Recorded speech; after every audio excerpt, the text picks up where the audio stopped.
کارەکانی ئەو ڕێکخراوانە هەمیشە تەواوکەر و پشتیوانی ئێمەن. لە هەرێمی کوردستان ئازادی ڕۆژنامەنووسی تا دێت بەرتەسک دەبێتەوە و مەترسی جددی دەکەوێتە سەرشانی ڕۆژنامەنووسان و ئازادیەکانیان. لە ئێستاشدا وڵاتانی بیانی دژ بە پێشەلکردنی ئازادیەکان هاتوونەتە سەرخەت. لە ماوەی ڕابردووشدا قونسوڵخانەی ئەمریکا لە عێراق ڕاگەیەندراوێکی لەو بارەیەوە بڵاو کردەوە.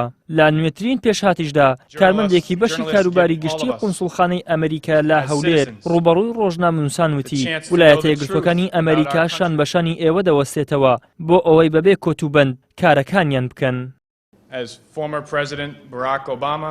سەرۆکی پێشووی ئەمریکا ئۆباما و کوێتی ڕۆژنامەنووس دەرفەتیەوە دەدەن بە ئێمە کە وەک هاوڵاتی زیاتر حەقیقەتەکان و ڕاستی لەسەر خۆمان و وڵاتەکەمان و حکوومەتەکەمان بزانین. ئەمەش دەبێتە مایەوەی باشتر و بەهێزتر بین و لە هەمان کاتدا دەبێتە هۆی ئەوەی کە دەنگی دەنگە نەبیستراوەکان بێت و هەڕەشە دروست دەکات لەسەر ناداتپەروەری و بەرپرسەکانیش دەخاتە بەردەم بەرپرسیارەتی. ویلایەتە یەکگرتووەکانی ئەمریکا بەردەوام شان بەشانی ئێوە دەوەستێت بۆ کارکردن تاوەکو دڵنیا بنەوە کە ڕۆژنامەنووسان دەتوانن کارەکانیان بەبێ هەبوونی کۆتوبەند یاخود ترس و تۆڵەسەندنەوە ئەنجام بدەن.